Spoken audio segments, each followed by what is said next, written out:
Dear student, कैसे आप लोग।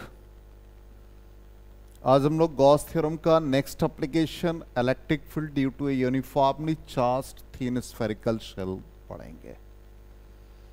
हमने गॉस थ्योरम पढ़ा रखा है, गॉस थ्योरम के कुछ एप्लीकेशंस भी कराए हैं। नेक्स्ट एप्लीकेशन में हम लोग आ जाए स्फेरिकल शेल। सबसे पहले गॉस थ्योरम को अप्लाई करने के लिए हमें 4-5 स्टेप्स को यूज करना पड़ेगा। सबसे पहला स्टेप, हमें गॉसियन सरफेस ड्रॉ करना पड़ेगा। अब Gaussian surface any hypothetical surface that encloses the given charge distribution. Simply एक आइसोलेटेड पॉजिटिव चार्ज है, इस चार्ज को इनक्लोज करना है, तो एक Gaussian surface spherical in nature ये हमने ड्रॉ कर दिया। नेक्स्ट स्टेप, हमें यह देखना है कि इसके हर पॉइंट पर यहां इलेक्ट्रिक फील्ड, यहां इलेक्ट्रिक फील्ड, यहां इलेक्ट्रिक फील्ड, हर पॉइंट पर इलेक्ट्रिक फील्ड इक्वल होना चाहिए। It means E has same magnitude at all points on the Gaussian surface. Third step, इस पे आप एक एरिया वेक्टर, एक स्मॉल सरफेस जिससे फिर लाइंस पास कर रहे हैं, इसके लिए आप एरिया वेक्टर ड्रॉ करेंगे ds और एनी यूनिट वेक्टर जो डायरेक्शन को रिप्रेजेंट करेगा। इट मींस यहां पे हमारा थर्ड स्टेप होगा draw area vector. Fourth step, E और ds के बीच क्या रिलेशन है, ये E एंड ds। तो electric field and area vector are directed radially outward. Fifth step, using Gauss theorem phi is equal to Q by epsilon naught, और phi को हम लोग लिख देंगे surface integral of electric field E dot ds। इतने steps हमें लेने हैं।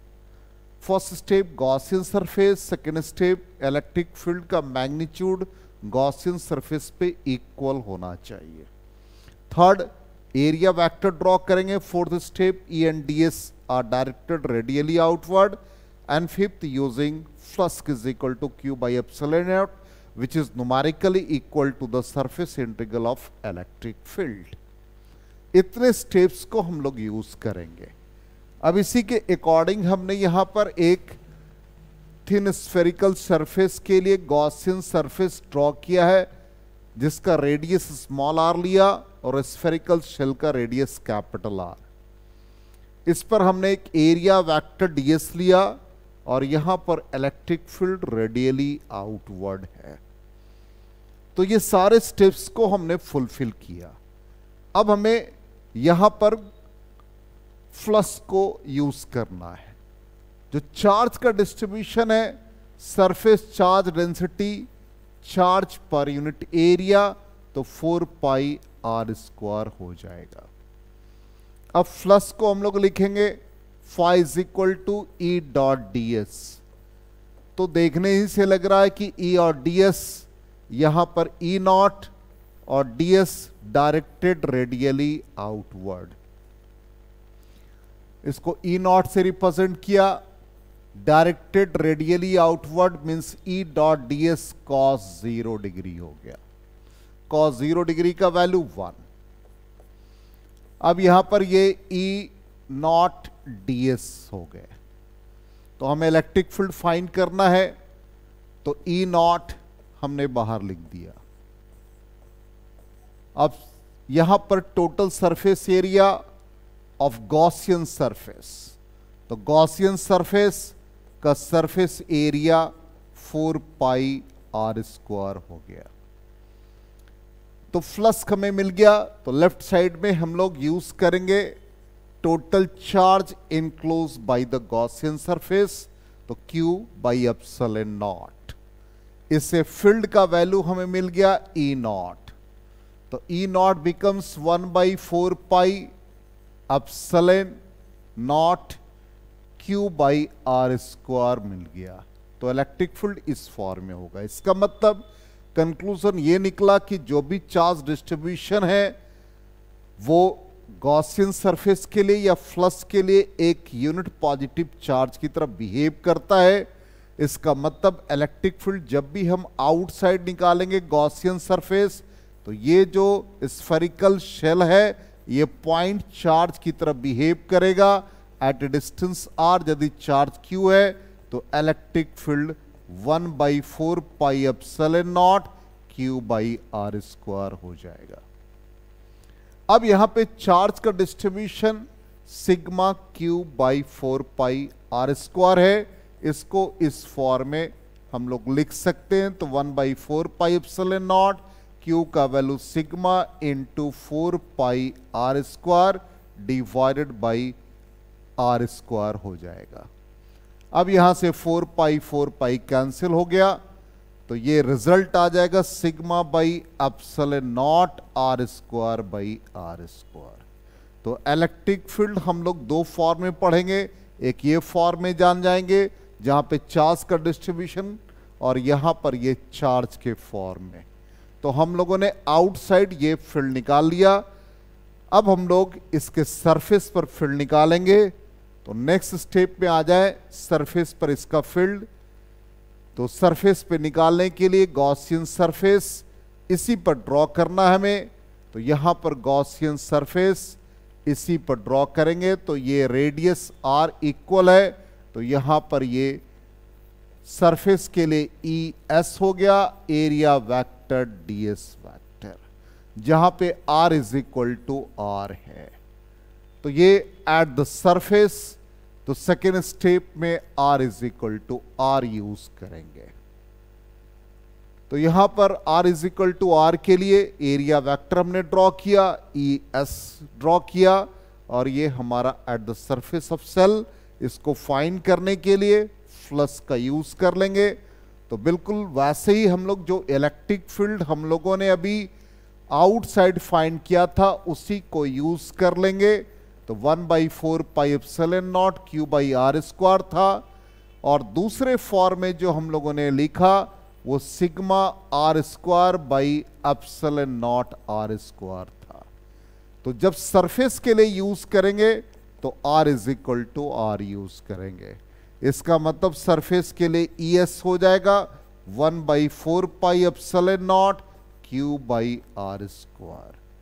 और दूसरा ये फर्स्ट एक्सप्रेशन, और दूसरा जहां पे चार्ज का डिस्ट्रीब्यूशन है यहां पर ये सिग्मा आर स्क्वायर है।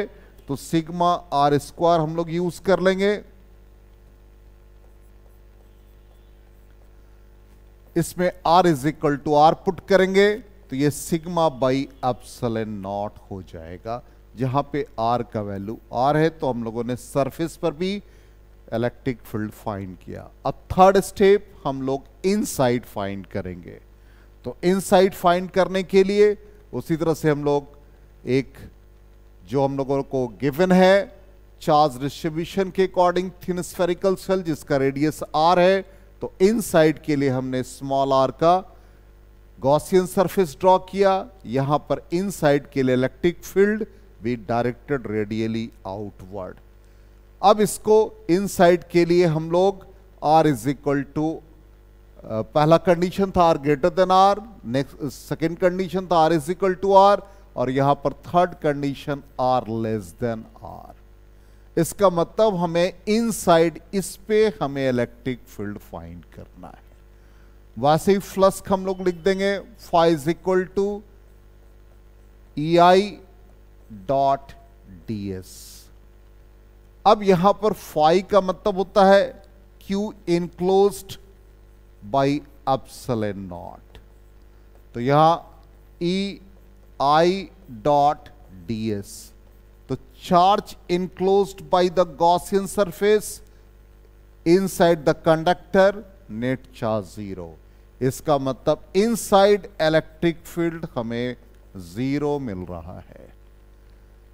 तो यहां पर हम लोगों ने तीन जगह पे फाइंड किया, एक आउटसाइड, एक सरफेस पे और एक इनसाइड। अब इसका ग्राफिकल रिप्रेजेंटेशन इलेक्ट्रिक फील्ड और आर जो हम लोगों ने गॉसियन सरफेस के लिए यूज किया उसका ग्राफिकल रिप्रेजेंटेशन देखते हैं। तो ग्राफिकल रिप्रेजेंटेशन में देखें ई वर्सेस आर। तो पहला हम लोगों ने जो इलेक्ट्रिक फील्ड का वैल्यू निकाला वो outside, second step at the surface और थर्ड स्टेप इनसाइड। तो इनसाइड इलेक्ट्रिक फील्ड 0 है तो ऑब्वियसली ये वाई एक्सिस मतलब इलेक्ट्रिक फील्ड 0। तो इलेक्ट्रिक फील्ड 0 का वैल्यू है at r less than r, इसका मतलब यहां पर लाई करेगा ऑन एक्स एक्सिस। नेक्स्ट है एट द सरफेस, यहां पे इलेक्ट्रिक फील्ड मैक्सिमम वैल्यू देगा जिसका value 1/4 pi epsilon naught q by r square. और इसके बाद हम लोगों ने जो लिखा था वो इनवर्सली रिलेटेड है। तो आप एक बार रिजल्ट को याद रखेंगे तो आपको क्लियर होगा। पहला स्टेप था आर लेस देन आर, तो ये हमारा रीजन जो है ये रीजन है आर लेस देन आर और ये रीजन है आर ग्रेटर देन आर। तो जब लेस देन आर होता है तो इलेक्ट्रिक फील्ड 0, इसका मतलब इलेक्ट्रिक फील्ड 0 इस एक्सिस पर लाई कर रहा है। नेक्स्ट स्टेप था हमारा आर ग्रेटर देन आर, तो सरफेस पे हमारा वैल्यू आया था 1/4 pi epsilon naught q by r square. इसलिए सरफेस पे ये वैल्यू को रिप्रेजेंट किया, इसी को हमने एक्सटेंड किया और यहां पर r is equal to r लिखा। अब r ग्रेटर देन r ये रीजन है, इसका मतलब इलेक्ट्रिक फील्ड आउटसाइड। तो आउटसाइड जिसको हम लोगों ने E नॉट लिखा और ये 1/4 pi epsilon naught q by r square means electric field varies as 1/r square. इसका मतलब यहां पर इलेक्ट्रिक फील्ड डिक्रीज कर रहा है विद इंक्रीज इन आर। इसलिए ग्राफिकल रिप्रेजेंटेशन ये हो जाएगा। तो इस तरह से हम लोगों ने electric field due to spherical shell पढ़ा, गॉस थ्योरम का एप्लीकेशन और इसके वेक्टर फॉर्म को भी पढ़ा। और हमें उम्मीद है कि ये आपको डेरिवेशन इजी लगा होगा। Thank you and goodbye.